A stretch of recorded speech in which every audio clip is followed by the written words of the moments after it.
una reacción en fase gas cuya estequiometría es 2A, que nos da R más 3S, se estudió en un reactor donde se mantuvieron constantes la presión y la temperatura a 0.5 atmósferas y 40 grados centígrados respectivamente.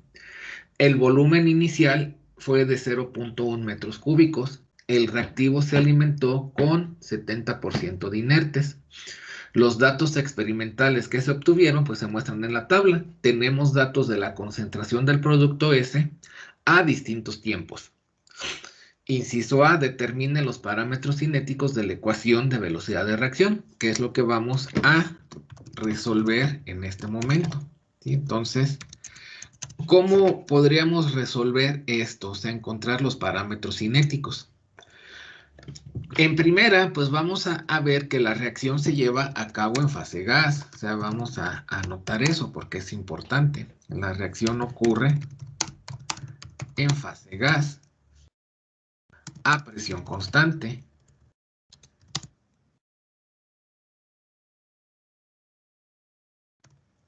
Y como el número de moléculas, productos, es diferente número de moléculas de reactivos. ¿Esto por qué? De acuerdo a la estequiometría de la reacción que vemos acá, 2A que nos da R más 3S.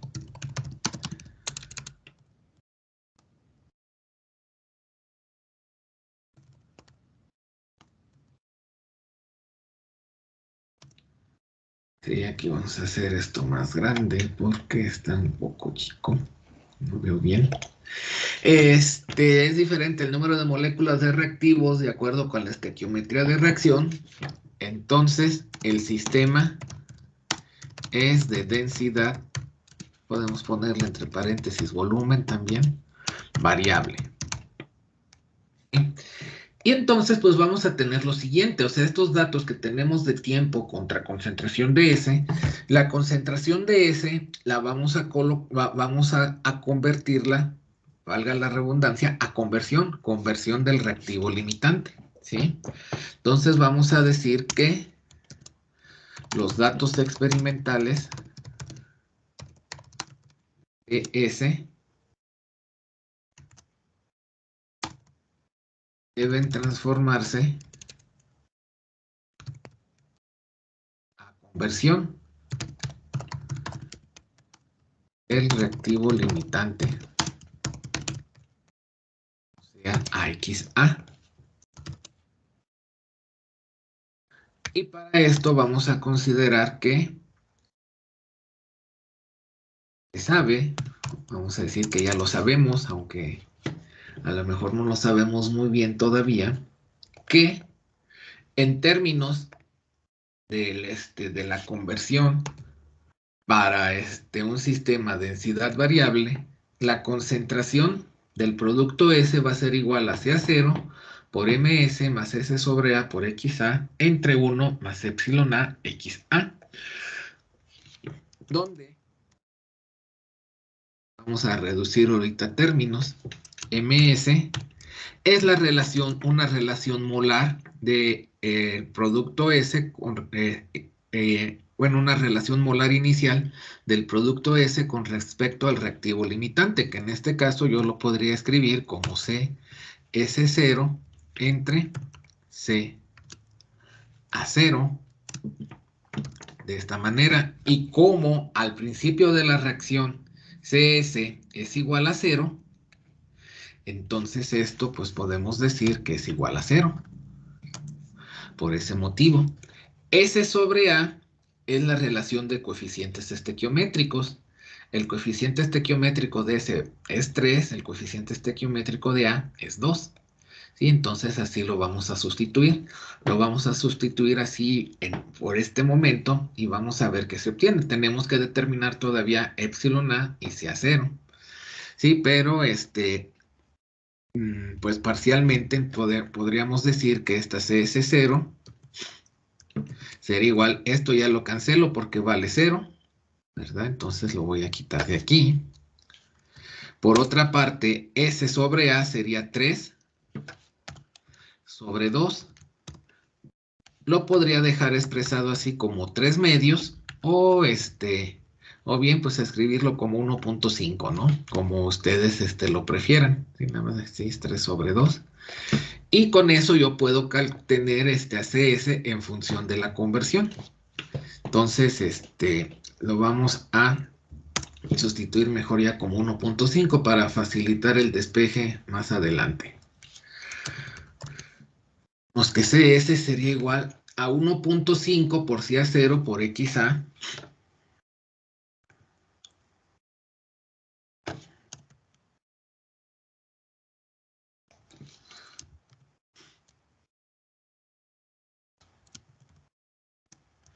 entre todo esto de acá. Ahora hay que calcular CA0 y hay que calcular la razón de cambio. Vamos a calcular primero la razón de cambio. Vamos a decir cálculo de la razón de cambio. Y la razón de cambio, epsilon A, también hemos visto que se puede determinar a partir de esta ecuación.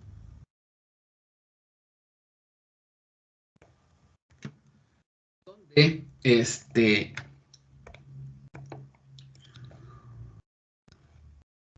Y0 es la fracción molar inicial. La fracción molar inicial, pues el problema, si el problema nos dice que tenemos 70% de inertes, entonces la fracción molar inicial de A sería de 0.3. A minúscula es el coeficiente estequiométrico del reactivo limitante. En este caso, pues es únicamente A, que vale 2, de acuerdo a la estequiometría de la reacción. Entonces también este dato ya lo conocemos. Delta N hay que determinarlo y vamos a decir que delta N lo vamos a escribir de la siguiente manera. N va a ser igual a la sumatoria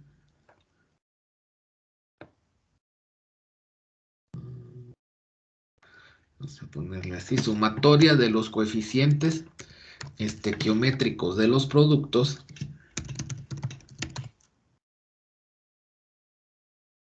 menos la sumatoria de los coeficientes estequiométricos de los reactivos. En este caso, en los reactivos, pues nada más tenemos uno, pero hay que hacerlo, hay que generalizarlo. Y esto pues va a ser igual a lo siguiente. Vamos a revisar nuevamente la estequiometría de la reacción, es esta que tenemos acá. Y entonces observamos que la sumatoria de los coeficientes estequiométricos de los productos sería igual al coeficiente estequiométrico de R, que sería 1, más el coeficiente estequiométrico de S, que es 3. Entonces sería 1 más 3, menos la sumatoria de los coeficientes estequiométricos de los reactivos, que en este caso únicamente es 2, ¿verdad? Nada más tenemos un reactivo. De tal manera que entonces la delta N sería igual a ¿cuánto? 1 más 3 menos 2, ¿cuánto es? 2. 2, ¿verdad? Muy bien. Y entonces pues vamos a calcular epsilon A, ¿sí? Ya conocemos Y a 0, conocemos A y eso, ¿no? Entonces vamos a tener que epsilon A sería igual a Y a 0. Y a 0, pues esta es la fracción molar inicial de A, y nuevamente recordando, reafirmando, si se tiene 70% de inertes, entonces la fracción molar inicial de A, pues va a ser de 0.3.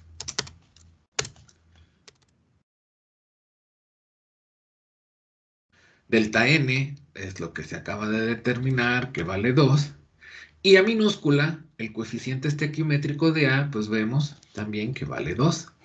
¿Sí? Entonces vamos a tener que delta N, perdón, que la razón de cambio epsilon A sería igual pues a 0.3, ¿verdad? 2 entre 2 pues se cancelan y tendríamos 0.3.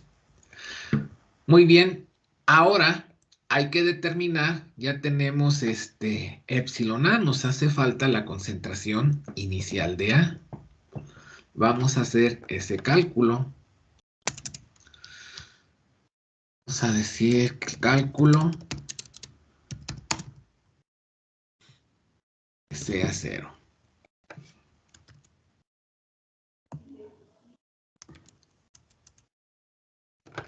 Y para calcular si a 0, pues vamos a hacer la consideración de que tenemos un gas ideal, ¿sí? Vamos a decir que considerando gases ideales, vamos a escribir que si a 0 es igual, primero lo vamos a decir que sería igual a la presión parcial de A inicial, ¿verdad?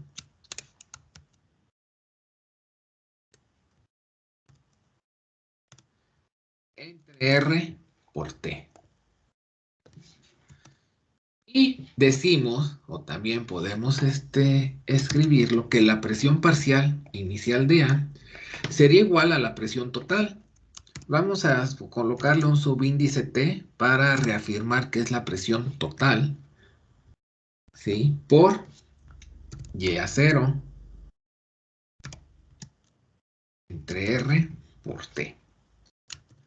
Donde la presión total, el problema nos indicaba que es de 0.5 atmósferas, Y a 0, pues ya lo hemos establecido que es 0.3, R, la constante universal de los gases, que por ejemplo en este caso, ya que tenemos unidades de gramos mol sobre litro y la presión está dada en atmósferas, pues es conveniente utilizar el valor de 0.082 litros atmósferas entre mol por Kelvin.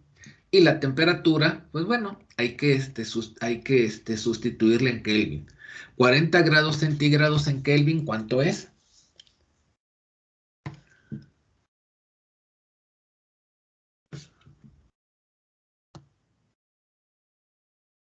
$313.15. Correcto, 313.15 Kelvin. Entonces, eso es lo que vamos a sustituir para conocer la concentración inicial de A. Entonces sería aquí 0.5 atmósferas y a 0, que es 0.3, entre R, donde R, 0.082, con las unidades de litros por atmósferas, entre mol o gramo mol, que es equivalente por Kelvin. Y la temperatura en Kelvin, que es 313.15 Kelvin. Haciendo el análisis de unidades, las atmósferas se van, los Kelvin se van, gramos mol que está abajo dividiendo, pasa arriba multiplicando, y nos van a quedar gramos mol sobre litro. Entonces, ¿esto cuánto da? 5.8415 por 10 a la menos 3. 5.8415 por 10 a la menos 3.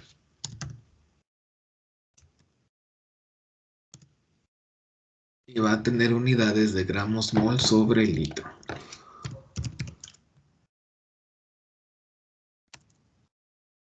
Muy bien, entonces esto ya lo podemos sustituir, todos los valores estos, en la concentración de S, ¿verdad? Esto que teníamos acá. Entonces, vamos a ver, sustituyendo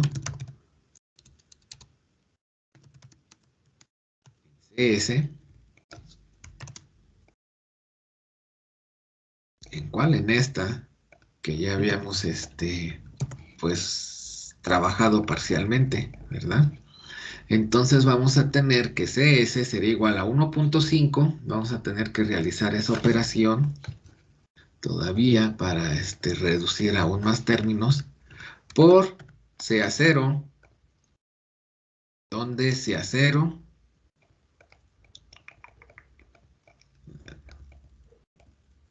es este valor.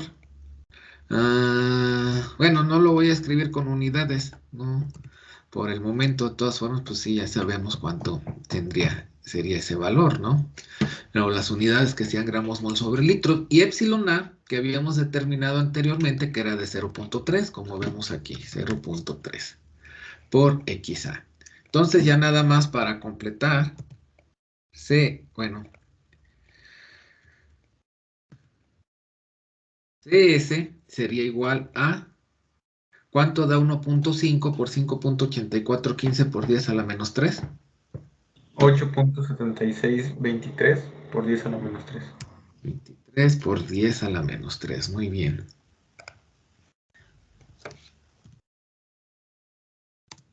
De esta manera. Entonces ya tenemos a CS y en función de quizá.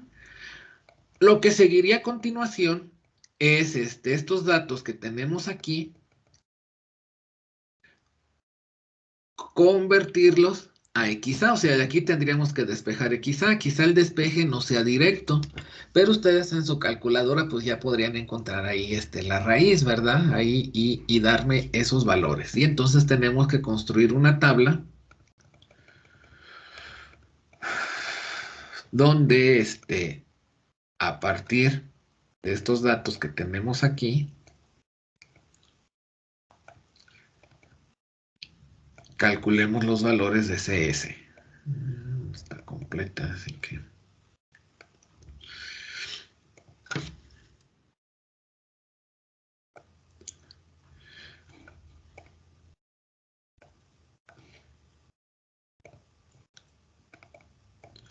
Entonces, de aquí, por ejemplo, para el primer caso, pues tendríamos que CS vale 0. Aquí, aquí vamos a poner a XA.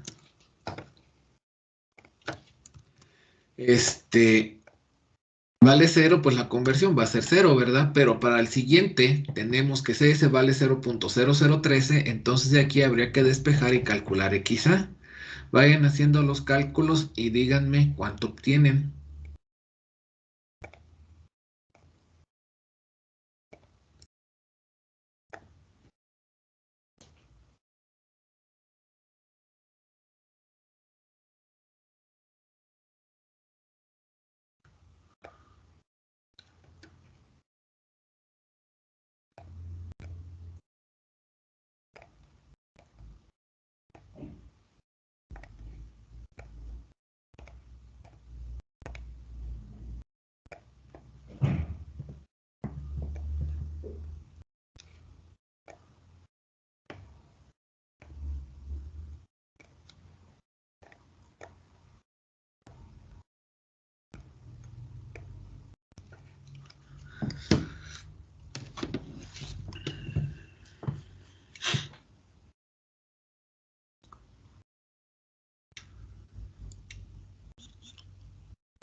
Lo hice con despeje y ya tengo los Ajá. valores.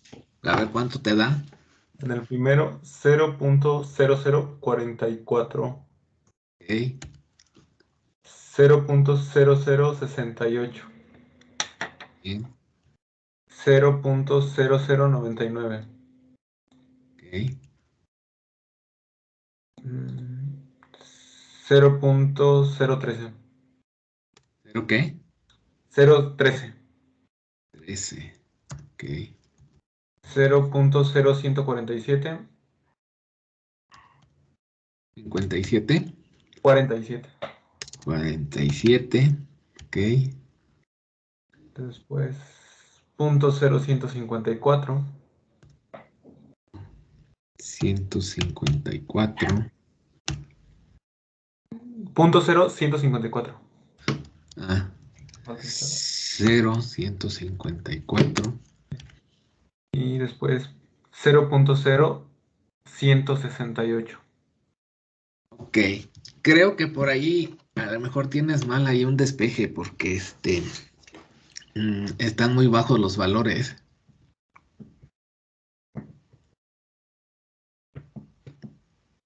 Por ejemplo, a mí en el primero me da .1553.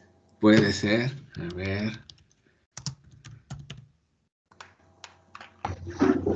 A mí también me da eso, el punto 15. Ok. Está bien. Entonces vamos a considerarlos.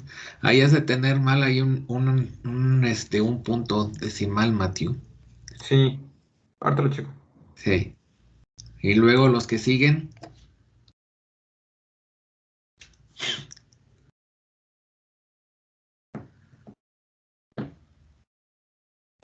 O nada más hasta ese llegaron. Sería 0.2715. 15. Ok. Es 0.3674. 4. Bien. Es 0.4985. 5. Muy bien. Es 0.5755. 5. Es 0.6071. 1. Ok. 0.6719. 19. Estos, bueno, sí, ya los veo un poco más altos, ¿verdad? Bueno, más bien más altos. Probablemente sean correctos. Habrá que esperar a ver quién da más, quién da menos. Me dan lo mismo. Dan lo mismo. Bueno, ya son dos, entonces pues vamos a considerar que eso es correcto, ¿verdad? Ya tenemos los datos de conversión, ¿verdad? Sin embargo, pues como les comentaba anteriormente, no podemos encontrar los parámetros cinéticos a partir de la conversión, o sea, estas ecuaciones que se habían derivado a partir del método integral en términos de la conversión no son válidas ahora, ya que esto se hizo considerando densidad constante, o sea que no había cambio en el volumen, ¿sí? Entonces, tenemos que convertir los datos a concentración de A, ya que estas ecuaciones en términos de la concentración de A son válidas independientemente que el volumen sea variable, el volumen sea constante. Entonces es lo que tendríamos que hacer ahora, ¿no? Aquí vamos a decir que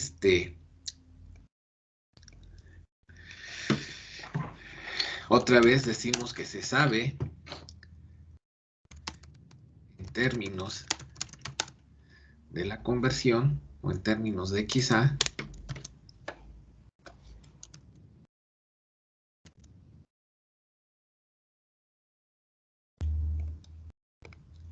Sabemos, aquí lo vamos a recordar de dónde es que lo sabemos o de dónde lo debemos de saber, que si A0 si A es igual a CA0 por 1 menos XA entre 1 más epsilon A XA.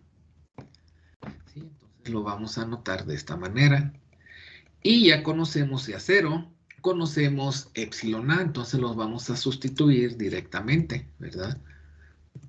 Vamos a decir CA0, lo habíamos determinado por acá, era 5.8415 por 10 a la menos 3, entonces lo vamos a anotar así. Y 1 más epsilon A, perdón, y epsilon A, pues habíamos también visto, o habíamos determinado que era 0.3, como lo calculamos por acá. ¿Sí? Entonces, con esto ya podemos calcular CA en términos de la conversión para los distintos datos que tenemos aquí. ¿Sí? Entonces aquí ahora vamos a incluir a la con una columna para aquí tener a la concentración de A. Vamos a tener a la concentración de A y pues tendrá unidades de gramos mol sobre litro, como ustedes prefieran escribirlo. Entonces, obviamente, en el primer caso, ya que la conversión es 0, pues vamos a tener que la concentración para tiempo igual a 0, la concentración de A sería 5.8415 por 10 a la menos 3, utilizando la notación de Excel, por si después esto lo tuviéramos que pasar hacia Excel para hacer los cálculos, pues le ponemos E a la menos 3. Y así sucesivamente. Obviamente estaríamos esperando que la concentración de A disminuyera, ¿no? Entonces hagan los cálculos y díganme cuánto les da.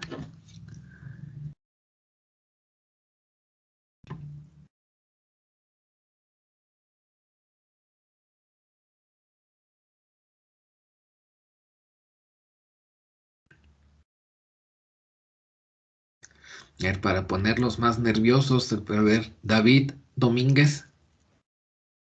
¿Estás por aquí presente? ¿O ya se fue? Sí, voy. ¿Cuánto te da a 100 segundos la concentración de A?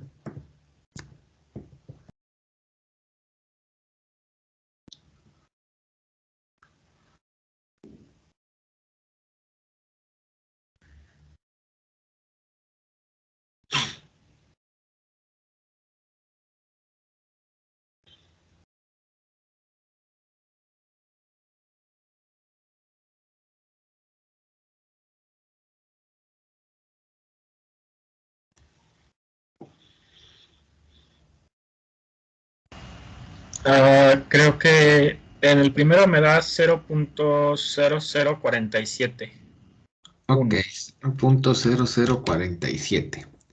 1, está bien. En el segundo 0.00393. Es ok. Bueno, vamos a utilizar 4 cifras, ¿no? Ok. Ajá. Y en el otro es 0.0033. Bien. 0.0025 y 0.0021, 0.0019 y 0.0015. Ok. Bien, gracias. ¿Alguien le da diferente? ¿Quién da más? ¿Quién da menos? Sí, me da diferente. Además, dijo que la concentración sí tenía que aumentar. No, tiene que disminuir ya que la concentración A es un reactivo. Ajá. Ujú. Por ejemplo, en 100 me sale 1.0568 por 10 a la menos 5. No, probablemente esté mal porque sí es muy pequeño ese valor. Sí, ¿verdad? Voy a Sí, checar. No, sí. a mí me da igual que el compañero Kevin. Sí, a ver. 0.0047 y etcétera, etc, etc. Ujú. Muy bien. Perfecto. Entonces eso los vamos a considerar como los datos, como los valores correctos, ¿verdad? Entonces, pues bueno, tenemos que hacer la siguiente consideración aquí que estamos trabajando con esto. Sí, vamos a anotarlo por acá y ahorita regresamos a la tabla de datos. Vamos a decir que si la reacción es elemental,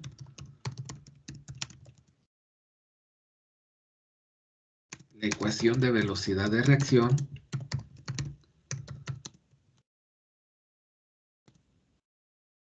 es,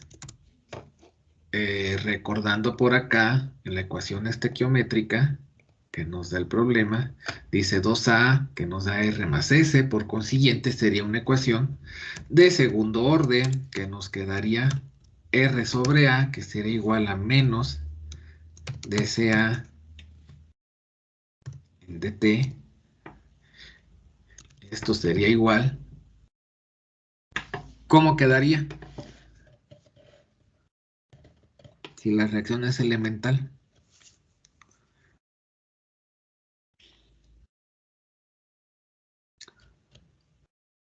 K por CA. K por CA, nos hace falta algo ahí. Al cuadrado. Al cuadrado, ¿por qué? Porque el coeficiente estequiométrico es de 2. Sí, estamos proponiendo inicialmente que la reacción es elemental, o sea, no necesariamente es es el modelo correcto, ¿verdad? Lo tenemos que verificar a partir de los datos experimentales. Y entonces, si la reacción es elemental, la ecuación de velocidad de reacción es esta, menos RA es igual a K por CA al cuadrado, y entonces aplicando el método integral, se obtiene, ya hemos visto, pues, para una reacción de segundo orden, ¿qué es lo que obtendríamos, verdad? Pues nos vamos acá, si quieren, nuevamente, a esta parte, para n igual a 2, obtendríamos esto de aquí.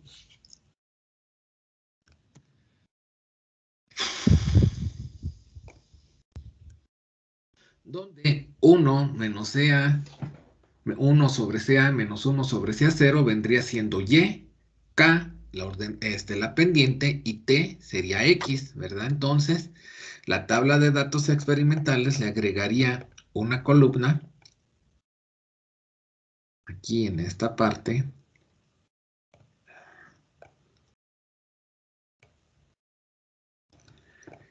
Y voy a calcular, van a calcular 1 entre CA menos 1 sobre CA0. Aquí. Entonces, pues para el primer caso es 0, ¿verdad? Eso ni lo vamos a, bueno, ni lo deberíamos de tomar en cuenta. Pero sigue. 1 sobre CA menos 1 sobre CA0 sería 1 entre 0.0047 menos 1 entre 5.8415 por 10 a la menos 3. ¿Sí? Les tendrían que dar valores positivos.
El primero me da 41.57.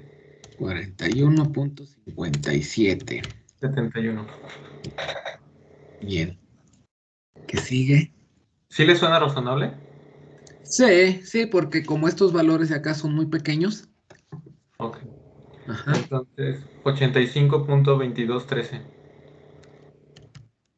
Ok. 131.8414. 14. Muy bien. 228.8111. Ok. 305.0016. Es muy bien. 355.1269. 69. Muy bien. Y el último. 495.4778. Muy bien. Ay, aquí no era para acá. ¿Alguien le da diferente? No, profesor. ¿No? Muy bien.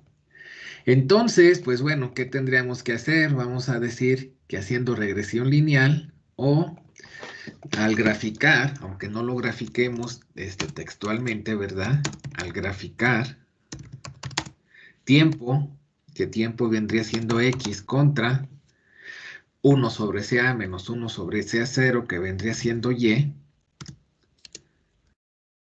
vimos que se obtiene, bueno, esto lo vamos a poner entre paréntesis para que se vea mejor. Se obtiene, pues primero tendríamos que ver cuánto da el coeficiente de determinación, ¿verdad? La R cuadrada. Si esta es mayor a 0.9, pues el modelo que propusimos fue correcto. Si no, habría que proponer otro, ¿verdad? Entonces, hagan la regresión de estos valores. Esto es X, el tiempo, esto es Y. Y pues díganme cuánto les da la R cuadrada.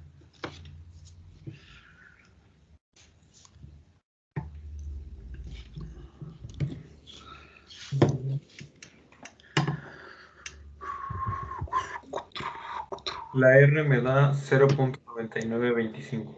Ok, entonces es un valor pues adecuado, ¿verdad? Arriba de 0.9, por lo tanto, pues sí podríamos tomar la pendiente, ¿verdad? Y la pendiente M es igual a ¿cuánto? 0.4765. De 65. Ok, y entonces pues decimos lo siguiente, que como R cuadrada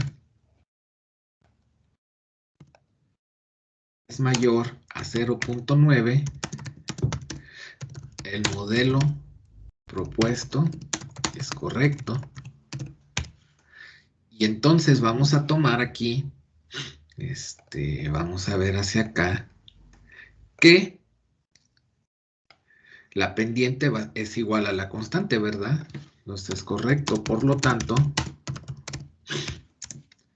decimos que K es igual a M, a la pendiente, ¿verdad? La constante de velocidad de reacción es igual a la pendiente y sería igual a 0.4765. Como es una ecuación de velocidad de reacción de segundo orden, ¿qué unidades va a tener la K?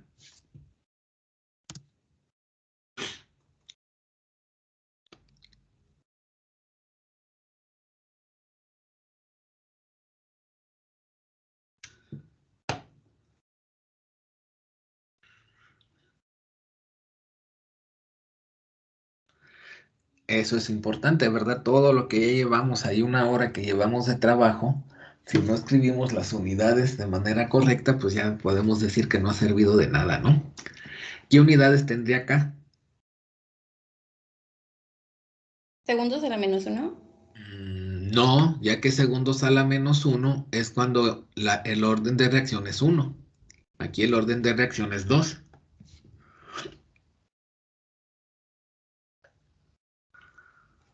Serían unidades de concentración en la -1 y tiempo a la -1, ¿no? Es correcto. Recuerden que las unidades es de concentración elevado a la 1 menos n. Como n vale 2, sería la concentración elevada a la -1 entre el tiempo, ¿sí? Entonces, podemos decir que sería el inverso de la concentración entre el tiempo, de tal manera que aquí las unidades de la concentración son litros sobre gramos mol. Entonces, sería litros sobre gramos mol por las unidades del tiempo. Y en este caso, el tiempo efectivamente estaba dado en segundos. ¿De acuerdo? Y entonces así es como nos quedaría el modelo propuesto. Y bueno, entonces aquí podemos concluir que los parámetros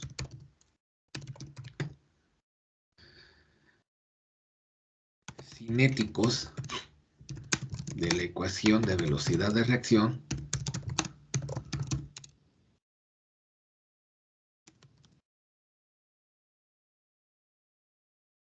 son, primero, n igual a 2, ¿sí? Y después, pues que K, ¿sí? Como lo tenemos aquí, pues es igual a esto, ¿no? Que ya nada más ahora ya quitamos la m. Y esto nos lleva a que la ecuación de velocidad de reacción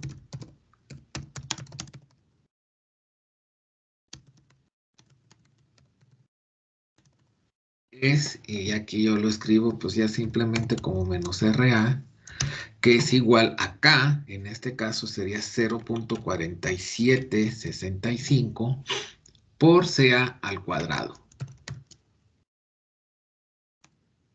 Y esto tiene unidades. La ecuación de velocidad de reacción pues va a tener unidades de concentración sobre tiempo, o sea, gramos mol sobre litro por segundos. Y con esto hemos respondido al inciso A del problema, ¿no? Que nos pedía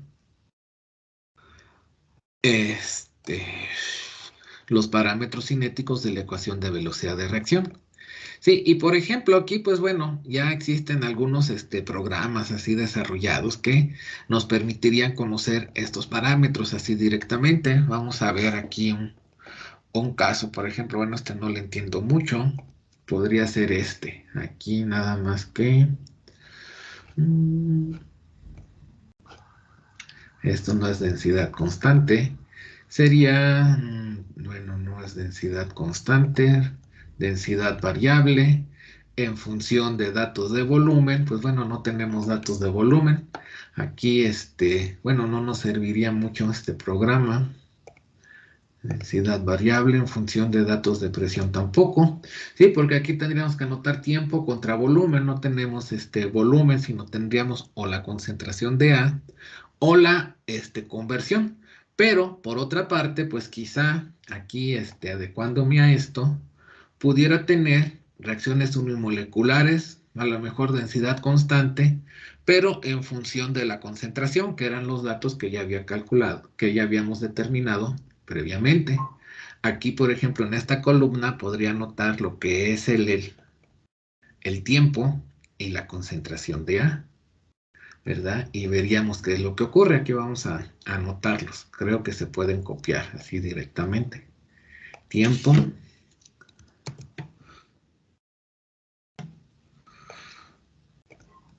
Aquí. Contra CA. Concentración de A, que son estos de acá. Nada más aquí, pues todavía hay que poner la concentración inicial de A, que era, bueno, pues era esta de aquí. Y si se hizo bien, pues por ejemplo, aquí tendríamos la R cuadrada queda de 0.9925, ¿verdad? Lo que pues me habían dicho que les había quedado. Y la pendiente o el valor de K de 0.4765, ¿sí? Como nos lo muestra en este caso, ¿sí? 0.4765. Si hubiéramos propuesto n igual a 1, pues también se hubiera tenido un ajuste que podríamos haber aceptado el modelo, ya que la R cuadrada pues da de 0.9809. Si hubiéramos propuesto que n es igual a 0.5, también nos quedamos con el de n igual a 2, ya que pues por comodidad para poder explicar qué es lo que sucede con la reacción, pues tendríamos que asumir que la reacción es elemental. Y entonces, en este caso, la reacción es elemental si n es igual a 2. Sí, y así pues se pueden obtener los valores, ¿no? O los datos, los cálculos, así de manera pues rápida y precisa.